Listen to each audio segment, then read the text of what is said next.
എല്ലാ കൂട്ടുകാർക്കും ശുഭദിനം നേർന്നുകൊണ്ട് നമുക്ക് ഇഷിതയുടെ മഹേഷിന്റെ ഇന്നത്തെ നല്ലൊരു വിശേഷം കേട്ടാലോ. അങ്ങനെ ഇന്നത്തെ വിശേഷത്തില് മഹേഷിനോട് പ്രിൻസിപ്പൾ പറഞ്ഞു, നോക്ക് നിങ്ങളുടെ മോൻ നിൽക്കുന്ന നോക്ക്, എന്തെങ്കിലും ഒരു കുറ്റബോധം ഉണ്ടോ നോക്കിയേ. ഒരു കുട്ടിയുടെ മൂക്കിടിച്ച് ചതച്ചിട്ട് അവൻ ഒരു കുറ്റബോധം ഇല്ലാതെ നിൽക്കുന്ന നിപ്പ് കണ്ടില്ലേ എന്ന് പറയണം.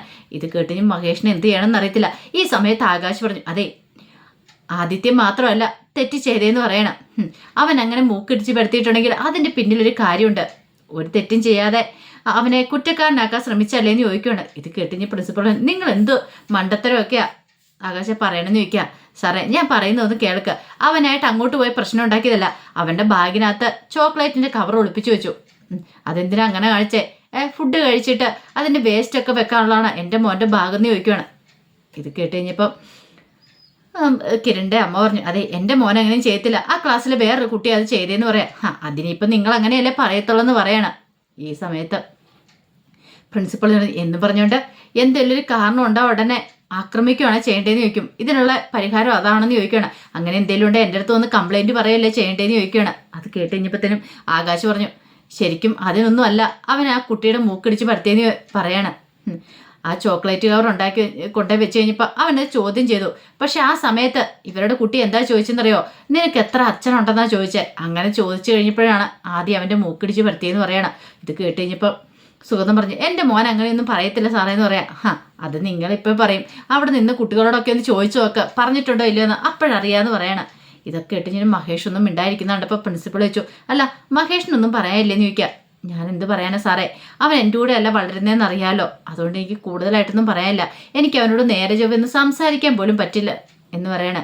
പിന്നെ ഞാൻ അവനെ എങ്ങനെ ഉപദേശം നേരെയാക്കുന്നത്? പക്ഷെ സാറൊരു കാര്യം ചെയ്യണം, അവന് വേണ്ടിയിട്ട് ഞാൻ സാറിനോട് മാപ്പ് ചോദിക്കുക.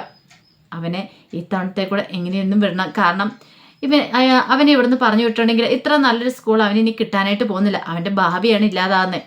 സാറ് കാരണം അവൻ്റെ ഭാവി ഇല്ലാതാക്കല്ലേ. നമ്മളൊന്ന് കണ്ണടച്ച് വിട്ടിട്ടുണ്ടെങ്കിൽ ഒരു കുട്ടിയുടെ ഭാവി രക്ഷപ്പെടുമെങ്കിൽ ആ നല്ല കാര്യമല്ല സാറായിട്ട് അത് നശിപ്പിക്കരുതെന്ന് പറയണം. അങ്ങനെ മഹേഷ് അപേക്ഷിച്ച് കഴിഞ്ഞപ്പോഴത്തേനും പ്രിൻസിപ്പൾ എനിക്ക് മനസ്സിലാവുന്നുണ്ട് ഒരച്ഛൻ്റെ വേദനയും വിഷമം എന്താണെന്നുള്ള കാര്യം. അതുകൊണ്ട് ഞാനൊരു കാര്യം ചെയ്യാം, തൽക്കാലത്തേക്ക് ഞാൻ നടപടിയൊന്നും എടുക്കുന്നില്ല. പക്ഷേങ്കിൽ പരാതി കിട്ടിയിട്ടുണ്ടെങ്കിൽ എനിക്ക് നടപടി എടുക്കാതിരിക്കാൻ പറ്റില്ല എന്ന് പറയണം. അത് കേട്ട് കഴിഞ്ഞപ്പോൾ സുഗതനും ഇന്ദുലേഖയും പറഞ്ഞു, അതെ മഹേഷ് പറഞ്ഞു കണക്ക് തന്നെയാ, ഒരു കുട്ടിയുടെ ഭാവി ഇല്ലാതാകുന്ന കാര്യമല്ലേ, ഇത്തവണത്തേക്ക് ഞങ്ങൾ പരാതിയായിട്ട് മുന്നോട്ട് പോകുന്നില്ല എന്ന് പറയണം. ആദ്യയുടെ ഭാവി ഞങ്ങളായിട്ട് തകർക്കാനായിട്ട് ശ്രമിക്കുന്നില്ല, ഞങ്ങൾക്കൊരു മോനുള്ളതല്ലേ, അവർ നാളെ ഇങ്ങനെ സംഭവിച്ചിട്ടുണ്ടെങ്കിലോ, അതുകൊണ്ട് ഒരു തവണത്തേക്ക് ഞങ്ങൾ ക്ഷമിക്കുമോ എന്ന് പറയണം. അങ്ങനെ ആ പ്രശ്നത്തോട് കോംപ്രമൈസ് ആവുകയാണ്. ഈ സമയത്ത് ആകാശം രചനയും ആദ്യം കൂടെ അങ്ങോട്ടേക്ക് ഇറങ്ങിപ്പോവുക. പിന്നീട് ഇഷിതേനെക്കുറിച്ചാണ് ഇന്ദുലേഖയും സുഗതനും ആദ്യം മഹേഷിനോട് പറയണേ. കാരണം ഇത്രയും നല്ലൊരു ഭാര്യയെ നിങ്ങൾക്ക് കിട്ടിയത് നിങ്ങൾ ചെയ്ത പുണ്യമാണെന്ന് പറയണേ. ശരിക്കും പറഞ്ഞാൽ ആദ്യം ഇഷിതയുടെ കയ്യിൽ ഏൽപ്പിക്കുവാണെങ്കിൽ അവൾ നല്ല പൊന്നു പോലെ നോക്കിക്കോളും ഇന്ദുലേഖ പറയാം. എനിക്കറിയാം ഇഷിതേനെ, അതുകൊണ്ടാണ് ഞാൻ പറയണേ. ആദ്യക്ക് ഇഷിതയെപ്പോലൊരു അമ്മയാണ് വേണ്ടതെന്ന് പറയണേ. രചനയുടെ കൈവശമാണെങ്കിൽ ഇനി അവന് ഇങ്ങനെ മോശമായി പോയിക്കൊണ്ടിരിക്കുകയുള്ളൂ. അതുകൊണ്ട് മഹേഷിന് ചെയ്യാൻ പറ്റുന്ന ഒരു കാര്യം എന്ന് പറഞ്ഞാൽ ആദ്യം വീട്ടിലേക്ക് കൂട്ടിക്കൊണ്ട് പോവുക എന്നത് മാത്രമാണ്. പിന്നെ ഇഷിതയെ ഡോക്ടറെ കണ്ടിട്ടുണ്ടായിരുന്നു, ഇഷിത ഡോക്ടർ കാര്യങ്ങളൊക്കെ ഞങ്ങളോട് പറഞ്ഞു, അതുകൊണ്ട് മാത്രമാണ് ഇപ്പം ഞങ്ങൾ കംപ്ലൈൻറ്റ് കൊടുക്കാതിരുന്നതെന്നൊക്കെ പറയണം. ഈ സമയത്ത് ആകാശം രചനയെ ആദ്യം കൂടെ പുറത്തേക്ക് അങ്ങോട്ട് പോയി. പിന്നീട് കാറ് കയറാൻ തുടങ്ങുന്ന സമയത്ത് ആകാശ് പറഞ്ഞു, അങ്ങനെ നമ്മളങ്ങോട്ട് പോയാലോ, അവനൊരു വിചാരമുണ്ട്, അവൻ കാരണമാണ് ഇപ്പം ആദ്യക്ക് വീണ്ടും ഈ സ്കൂളിൽ പഠിക്കാൻ പറ്റിയെന്ന്. ആ വിചാരം അങ്ങ് ഇല്ലാതാക്കണ്ടേന്ന് ചോദിക്കുകയാണ്. അപ്പോഴേക്കും മഹേഷ് അയാളോട് ഇങ്ങോട്ട് ഇറങ്ങി വരുന്നുണ്ടോ. അങ്ങനെ മഹേഷിൻ്റെ അടുത്തേക്ക് അവർ മൂന്നുപേരും കൂടി ചെല്ലുവാണ്. പിന്നീട് ആകാശ് ചോദിച്ചു, ഓ നീ എന്തിൻ്റെ ഇതിൻ്റെ അടിസ്ഥാനത്തിലാടാ മാപ്പ് പറഞ്ഞ പ്രിൻസിപ്പളിനോട്, നിനക്ക് നാണമില്ലേന്ന് ചോദിക്കുകയാണ്. ഇത് കേട്ട് ഞാൻ മഹേഷ് പറഞ്ഞു, എൻ്റെ മോന് വേണ്ടിയിട്ട് ഞാൻ ചെയ്ത് താന്നു കൊടുത്ത് നിർത്തുകൊണ്ട് ഒന്നും സംഭവിക്കാൻ പോകുന്നില്ലെന്ന് പറയാണ്. മോന് വേണ്ടിയിട്ടോ? നിൻ്റെ മോന് വേണ്ടിയിട്ടോ? ഇത് കേട്ട് കഴിഞ്ഞപ്പോഴത്തേനും രചന പറഞ്ഞു, എൻ്റെ മോനെ എൻ്റെ മോനെ നാഴേക്ക് 40 വട്ടം പറഞ്ഞുകൊണ്ടിരുന്നിട്ട് കാര്യമില്ല, നിങ്ങൾ അവൻ്റെ എന്തെങ്കിലും കാര്യം അന്വേഷിക്കാറുണ്ടോ എന്ന് ചോദിക്കുക. ഇത് കേട്ട് കഴിഞ്ഞപ്പോൾ മഹേഷ് പറഞ്ഞു, അതിനെ അന്വേഷിക്കാനായിട്ട് അവനോട് നേരെ ചൊവ്വേ സംസാരിക്കാൻ പോലും നീ എന്നെ സമ്മതിക്കാറുണ്ടോ? ഇല്ലല്ലോ, എന്നിട്ട് വന്നിരിക്കുന്നു എന്നൊക്കെ പറയാണ്. ഇത് കേട്ട് കഴിഞ്ഞപ്പോൾ ആകാശ് പറഞ്ഞു, നീ കൂടുതൽ ആളാവൊന്നും വേണ്ട, നീ കാരണമൊന്നും അല്ല ആദ്യക്ക് ഈ സ്കൂളിൽ വീണ്ടും പഠിക്കാണ്ട് പറ്റുന്നതെന്ന് പറയണം. ഇത് മഹേഷ് ആണോ? അല്ല എനിക്കറിയത്തില്ലായിരുന്നു കേട്ടോ, അത് ഞാൻ കരുതിക്കൊണ്ടിരുന്നത് എന്താണെന്നറിയോ, നീ ഭയങ്കര വലിയവനല്ലേ, അതുകൊണ്ട് നിനക്ക് ഇവിടം വരെ വരേണ്ടി വരില്ലായിരുന്നു. അല്ല നീ അത്രയ്ക്ക് വലിയവനായിരുന്നു, എന്തിനാ ആകാശം നീ ഇങ്ങോട്ടേക്ക് വന്നേ? പ്രിൻസിപ്പളിനെയൊക്കെ നിനക്ക് കയ്യിലെടുക്കാൻ പറ്റുമായിരുന്നെങ്കിൽ നീ വീട്ടിലിരുന്ന് ചെയ്താൽ പോരായിരുന്നോ? ആദ്യക്ക് വീണ്ടും ഇവിടുന്ന് തുടർന്ന് പഠിക്കായിരുന്നല്ലോ. പിന്നെ പ്രിൻസിപ്പൾ വിളിച്ചപ്പോൾ നീ ഇങ്ങോട്ടേക്ക് വരേണ്ട കാര്യം ഉണ്ടായിരുന്നോ? മാനേജ്മെൻറ്റിനെ പ്രിൻസിപ്പളിനെയൊക്കെ കയ്യിലെടുത്ത് കാര്യങ്ങളൊക്കെ സാധിക്കാൻ നിൻ്റെ മനസ്സിലൊരു വിചാരം കാണും. അതൊന്നും എപ്പോഴും നടക്കില്ല ആകാശേ. അതൊക്കെ വെറുതെയാന്ന് പറയണേ. കാല് പിടിക്കേണ്ട സ്ഥാനത്ത് കാല് പിടിച്ചേ മതിയാവുള്ളൂ. അത് നിന്നോട് പറഞ്ഞിട്ട് കാര്യമില്ല എന്ന് പറയണം.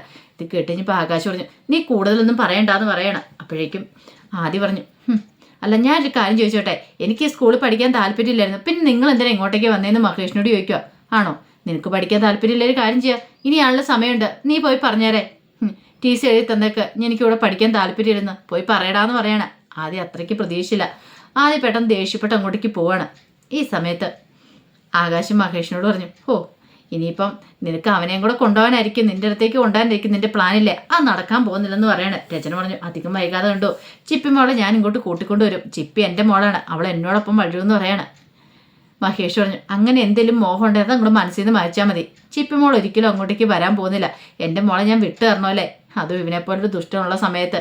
രചന, നീ ഒന്ന് ഓർത്തു, നിനക്ക് എപ്പോഴും നിന്റെ മോൻ മാത്രമേ കാണത്തുള്ളൂ, ഇവനെപ്പോഴും കൂടെ കാണത്തില്ല എന്ന് പറയണം. ഇത് കേട്ടുകഴിഞ്ഞപ്പം ആകാശ് പറഞ്ഞു, അതേടാ, നിന്റെ മനസ്സിൽ അങ്ങനെയൊക്കെ തോന്നലുണ്ടെന്ന് എനിക്കറിയാമെന്ന് പറയണം. മഹേഷോടും തോന്നല്ല, സത്യമായിട്ടുള്ള കാര്യമാണ് പറഞ്ഞേ. നിനക്ക് നിന്റെ മോൻ മാത്രമേ കാണുള്ളൂ, നീ മോനെ നന്നായിട്ട് നോക്കുകയാണെങ്കിൽ നിനക്ക് കൊള്ളാം. അവനെ നേർവഴിക്ക് നടത്തേണ്ട സമയം ഒരമ്മയെന്ന നിലയിൽ നീ അതാ ചെയ്യണ്ടേ. അല്ലാതെ അവൻ്റെ മനസ്സിലേക്ക് വേണ്ടാത്ത കാര്യങ്ങളൊക്കെ കുത്തി നിറച്ച് വെച്ചിട്ടുണ്ടെങ്കിൽ അവസാനം നിനക്ക് തന്നെ പാരയായിട്ട് അവൻ വരുമെന്ന് പറയണം. ഇത് കേട്ടപ്പോൾ രചന പറഞ്ഞു, അതൊക്കെ നോക്കാനായിട്ട് എനിക്കറിയാം, കൂടുതൽ പഠിപ്പിക്കാനൊന്നും വരണ്ടെന്ന് പറയണം. ഇത് കേട്ടുകഴിഞ്ഞപ്പോൾ ആകാശ് പറഞ്ഞു, നമ്മുടെ വീട്ടിനെക്കുറിച്ച് നമ്മളെക്കുറിച്ചും കുറ്റം പറയാൻ എന്തൊരു നാവാന്ന് നോക്കിയേ. ഈ പറയുന്ന മഹേഷിൻ്റെ അടുത്താണ് ചിപ്പി നിൽക്കുന്നത്. ചിപ്പി നാളെ ഇതുപോലെ ആവില്ലെന്ന് ആര് കണ്ടു? അങ്ങനത്തെ സംഭവങ്ങളൊക്കെ അല്ലേ സംഭവിച്ചുകൊണ്ടിരിക്കുന്നത്. എന്തോ ഇഷിത ഡോക്ടർ പോലീസ് സ്റ്റേഷനിൽ കയറുന്നു, പിന്നെ അതിനുശേഷം പുറത്തിറങ്ങുന്നു, ഡ്രഗ്സ് ഉപയോഗം, എന്തൊക്കെ പ്രകടനങ്ങളായിരുന്നു. അതിനുശേഷം ഉണ്ടേ ചേച്ചിയുടെ ഭർത്താവിനെ കയറി പിടിച്ചെന്ന് വരുന്നു. അവർ രണ്ടുപേരും കൂടെ എന്തോ പ്രശ്നമുണ്ടെന്ന് പറയുന്നു. ഇപ്പാണ് അയാൾ ലോക്കപ്പിൽ കിടക്കുന്നു. സ്വന്തം ചേച്ചിയാണെങ്കിലോ ആത്മഹത്യക്ക് ശ്രമിച്ച് ഹോസ്പിറ്റലും. ഇത്രയൊക്കെ നല്ല കുടുംബത്തിലേക്ക് എൻ്റെ മോൻ വന്ന് നിന്നിട്ടുണ്ടെങ്കിൽ അത് ശരിയാവുമെന്ന് നിനക്ക് തോന്നുന്നുണ്ടോ മഹേഷ് എന്ന് ചോദിക്കുകയാണ്. ഇത് കേട്ടപ്പോൾ മഹേഷ് ഒന്നും മിണ്ടിയില്ല. നീ എന്താണ് വിചാരിച്ചുകൊണ്ടിരിക്കണേ? നിന്റെ കുടുംബം വലിയ നല്ല കുടുംബം, ഞാൻ രചനയൊക്കെ താമസിക്കുന്ന അത്ര വൃത്തികെട്ട രീതിയിൽ വന്നോ? അതൊക്കെ നിന്റെ തോന്നൽ മാത്രമാണ് മഹേഷേ. ഞാനും രചന, നിന്റെ മോനുണ്ടല്ലോ ആദി, അവന് നല്ല പൊന്നുപോലെ തന്നെ നോക്കിക്കൊണ്ടിരിക്കുന്നത്, അവന് ഒരു കുറവും വരുത്താമെന്ന് പറയണം. മഹേഷ് പറഞ്ഞു, അതെനിക്ക് മനസ്സിലായി, ഇന്ന് ഈ സ്കൂളിലേക്ക് വന്നപ്പോൾ തന്നെ മനസ്സിലായെന്ന് പറയണം. ഇനി കൂടുതലൊന്നും പറയണ്ട. പിന്നെ ഒരു കാര്യമുണ്ട് ആകാശേ, ആദ്യം എൻ്റെ മോനാണ്, ഇന്നല്ലെങ്കിൽ നാളെ അവനെന്നെ തിരിച്ചറിയും, എൻ്റെ അടിയിലേക്ക് തന്നെ വരിക തന്നെ ചെയ്യും. നീ കാത്തിരുന്നു, നിനക്ക് വേണ്ടിയിട്ടുള്ള കുഴി വെട്ടുന്ന അവനായിരിക്കും എന്ന് പറയണം. അത് കേട്ടിപ്പോൾ ആകാശ് പറഞ്ഞു, അങ്ങനെയാണെങ്കിൽ നിന്നെ ഞാൻ കാണിച്ചു തരടാ മഹേഷ് എന്നൊക്കെ വിളിച്ചിട്ട് അങ്ങോട്ടേക്ക് പോകുവാണ്. പിന്നീട് മഹേഷ് വീട്ടിലേക്ക് വരുവാണ്. ഈ സമയത്ത് ആദ്യം ആകെപ്പാടെ ടെൻഷൻ അടിച്ചിരിക്കുമ്പോഴത്തേനും ചിപ്പി എന്ത് ചെയ്യണം, ആദ്യയുടെ അടുത്തേക്ക് വരുവാണ്. ആദ്യയുടെ അടുത്ത് വന്നിട്ട് ചേട്ടൻ എന്തിനാ ആ കിണഞ്ചേട്ടൻ്റെ മൂക്കൊക്കെ ഇടിച്ച് ചതച്ചേന്ന് ചോദിക്കുകയാണ്. ഇത് കേട്ടുകഴിഞ്ഞപ്പോഴത്തേനും ആദ്യം പറഞ്ഞു, ഞാൻ വെറുതെ അല്ലോ ചെയ്തേ, അവൻ ചോദിച്ചെന്താ, എനിക്ക് 2 അച്ഛന്മാരുണ്ടെന്ന് അതുകൊണ്ടല്ലേന്ന് ചോദിക്കും. അതിനിങ്ങനെ ചെയ്യേണ്ട കാര്യം ഉണ്ടായിരുന്നെന്ന് ചോദിക്കുകയാണ്. പിന്നെ അതൊന്നും ചോദിച്ചിട്ടുണ്ടെങ്കിൽ കേട്ടോണ്ടെങ്കിൽ എനിക്ക് പറ്റില്ല എന്ന് പറയണം.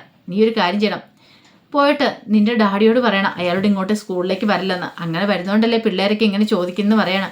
ഇത് കേട്ട ചിപ്പി പറഞ്ഞു, അതെ എൻ്റെ ഡാഡി പാവമാണെന്ന് പറയണം. പിന്നെ നിന്റെ ഡാഡി പാവമാണ് പോലും, പറ്റുമെങ്കിൽ നീ എനിക്കൊരു ഉപകാരം ചെയ്താൽ ഇനി അയാളോട് എൻ്റെ പുറകെ വരില്ലെന്ന് പറയണം എന്നും പറഞ്ഞിട്ട് ആദ്യം അങ്ങോട്ടേക്ക് പോവാണ്. ചിപ്പി മോൾക്ക് നല്ല സങ്കടമായിപ്പോയി. ഈ സമയത്ത് മഹേഷ് വീട്ടിലെത്തി കഴിഞ്ഞിട്ട് ഭയങ്കര ആലോചനയിലായിരുന്നു. മഹേഷിന് വല്ലാത്തൊരു ടെൻഷനുണ്ട്.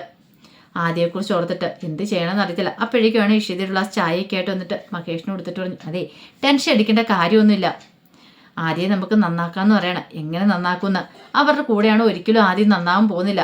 ആദ്യയുടെ സ്വഭാവം ഓരോ ദിവസം വഷളായിക്കൊണ്ടിരിക്കുകയാണ്. ഇങ്ങനെ പോയിട്ടുണ്ടെങ്കിൽ അധികം വൈകാതെ എന്താ സംഭവിക്കുന്നത് പോലും എനിക്കറിയില്ല എന്ന് പറയണം. അത് കേട്ട് കഴിഞ്ഞപ്പോഴത്തേനും മഹേഷിനോട് ഇഷിത പറഞ്ഞു, അതെ പേടിക്കൊന്നും വേണ്ട, ആദ്യം നമുക്ക് നന്നാക്കി എടുക്കാമെന്ന് പറയാം. എൻ്റെ കൈകളിൽ അവനൊന്ന് കിട്ടിയിട്ടുണ്ടെങ്കിൽ അവനെ ഞാൻ നേരവണ്ണം കൊണ്ടുവന്നോളാം പറയണം. മഹേഷ് പറഞ്ഞു, അതിനവർ വിട്ട് തന്നിട്ട് വേണ്ടെന്ന് ചോദിക്കണം. നോക്കാം, നമുക്ക് എന്തെങ്കിലും വഴി ഉണ്ടാക്കാം മഹേഷേ, ഇപ്പോൾ സമാധാനമായിട്ടിരിക്കുക, എന്ത് പ്രശ്നത്തിനൊരു പരിഹാരമില്ല എന്നൊക്കെ ചോദിച്ചിട്ട് അങ്ങനെ സമാധാനിപ്പിക്കുകയാണ്. അപ്പോൾ അതിൻ്റെ വിശേഷങ്ങളൊക്കെയാണ് നമ്മളിന്ന് കാണുന്നത്. ഇതിൻ്റെ ബാക്കി വിശേഷങ്ങളുമായിട്ട് വൈകുന്നേരത്തെ പ്രമോയി വരാട്ടോ. ഒരിക്കൽ കൂടി എല്ലാവർക്കും ശുഭദിനം നേർന്നുകൊണ്ട് നിർത്തുന്നു. നന്ദി.